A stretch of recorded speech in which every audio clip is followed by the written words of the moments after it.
Immigration to Ireland has increased significantly, mostly from third world countries, leading to widespread discontent and protest among Irish citizens. A more sustainable immigration policy has been promised, but what does this mean? What would it look like? And is it what the Irish people want? I'm here with Fatima Gunning, journalist with Gript Media. Welcome. Thanks very much. Thanks for having me again. So can you tell us what prompted this shift that is towards a more sustainable immigration policy in Ireland? Well, I think the word sustainability is perhaps questionable. The government just introduced a white paper where they're going to end. We have a system, I guess maybe you have the same thing in Sweden, called direct provision, where if somebody comes in and claims that they're seeking asylum, the government then essentially provides them with accommodation, food, just kind of their basic needs. And they also get an allowance of around, I think it's like €39 per week for adults. So they've long been saying that they want to end this direct provision. So these kind of things where they're just lumping these people into centres and providing the food and whatnot. And they want to actually give them what they're referring to as turnkey accommodation, like their own apartment or whatever. Like they don't want them to be. So right now there's these huge hubs for asylum seekers where they're essentially crammed into sometimes big halls with these like little cubicle things kind of erected around them. You know, could I compare it to like a battery farm? Maybe they're not exactly ideal or humane conditions, but the government is, instead of what I think the Irish people want, 75% of the Irish people, as I said previously, said that they feel the government has taken in at this stage too many asylum seekers and refugees. So instead of limiting numbers like we've seen places like Denmark do, our government is not addressing the sustainability of the numbers. They're rather moving to create more reception centres and to acquire more accommodation for the thousands of people coming in. Now, figures released just yesterday show that there's been a 72% increase in the number of asylum seekers coming in the first 3 months of this year compared to the same period last year. So despite the government having quite recently in the last few months said that they're now no longer in a position to provide state accommodation for single males. In fact, we have over 1,000 single male asylum seekers that have been not refused, it's simply not there. Have not been provided with state accommodation, and like many of them are living in tents on the street. So despite the government saying, look, lads, we don't have anywhere for you, like we've promised you X, Y, and Z, but we don't have it for you. Instead of that message reducing the numbers of asylum seekers coming in, we have had 5,163 new asylum applications made so far this year, and the vast majority of those, the majority, the biggest number of those are from Nigeria. So there's 1,668 Nigerian people having come in since the start of the year claiming asylum. And now I don't think Nigeria is at war at the moment. There is a large possibility that a lot of those people, maybe most of them, maybe not most of them, who knows? Their asylum claims have to be processed, I suppose. But I think you wouldn't be too far out at guessing that a large proportion of those may well be economic migrants. We've also had people coming in from Pakistan, from Afghanistan, from Somalia, places that, while they may not exactly be particularly stable or it may not be great to live there, they're not currently active conflict zones. And when they say a more sustainable immigration policy, what are the Irish people expecting from that? Do they feel that they see a change?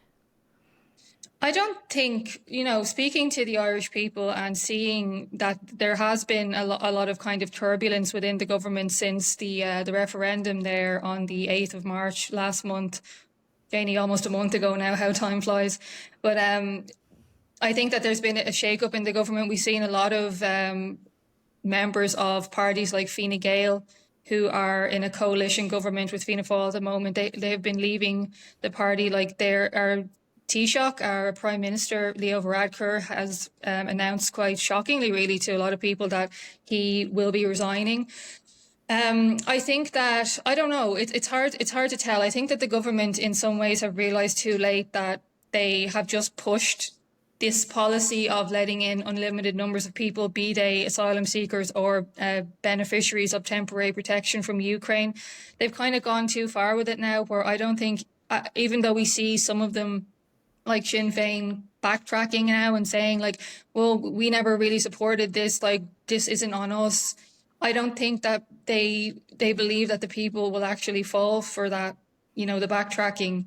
And even we have figures for last year alone, almost 250,000 foreign-born people came to Ireland. So we have a pretty small population. We're a small island. We have about 5 million down here in the south. So for 250,000 people to come into the country at a time when there is a chronic housing crisis, that's obviously irresponsible government policy. The government is obviously being extremely irresponsible with its immigration policies at the current moment. And it's been described as a widespread discontent, protests. Are these things still going on? Are people still very unhappy with the developments? They are going on. The protests are still very much going on. And I think if you had asked me the same question, maybe even this time last year, there would have been quite a lot of them. But I think that perhaps the main difference between now and this time last year is that words that the government and the media have used to describe people who are protesting, like calling them racist, calling them Nazis, calling them far right, whatever it is. I think that the effect and the kind of the scariness of those words has started to wear off now. When people see that the people that are being accused of being far right extremists is a mom with a baby in a pushchair, I don't think that, most reasonable people would actually think that person, that kind of demographic is actually some kind of an extremist.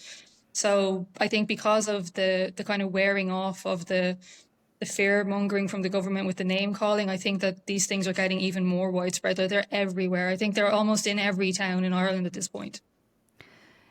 Is there an absence of a major anti-immigration party in Ireland? And how do you think that affects the political landscape? Well, there have been a lot of people, as I said, leaving the major parties. So there's a new party called Independent Ireland, which they have a good few TDs. They have TDs that would have left Fianna Fáil, which is one of the two biggest parties in Ireland. I wouldn't say that they're necessarily anti-immigration. I say that they would favour more kind of, sustainable immigration policies and ones that are in line with the kind of the issues that we're facing now as a country. I think I said to you before that we have like ridiculous hospital waiting lists. We have a shortage of doctors. We have a shortage of teachers. We have a shortage of school places. Obviously, I've said housing. We have all these like really basic issues that the government is failing to address. And yet they're letting thousands and thousands of people come in from other countries who we cannot provide for. Like, it's not even really a pro versus anti-immigration debate anymore. It's literally, we have nothing to offer these people. And like, is it right? Is it just? Is it fair to bring people, like some of whom like are obviously genuinely fleeing persecution? Is it right to invite them in and have them sleep on the street? Is that right? I don't think it's right. And what is your take on the movement in the other direction? The people with the banners who say don't allow far right to blame refugees for government crises and don't stop attacks on refugees with these hashtags say no to hate, hashtag stand up to the far right. What is your take on these movements?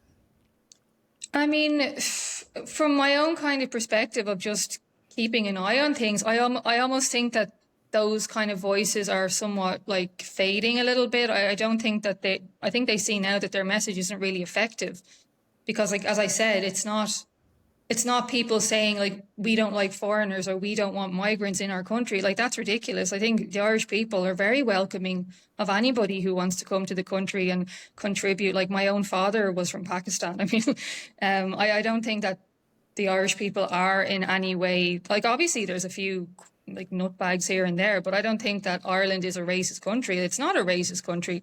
And the people who are expressing concern, I do not believe that it's motivated by racism at all. As I said, it's lack of resources. And how can I feed and clothe and provide for somebody when I cannot feed, clothe and provide for myself? That's the issue. That's the issue that the government and these like refugees welcome crowd are consistently ignoring.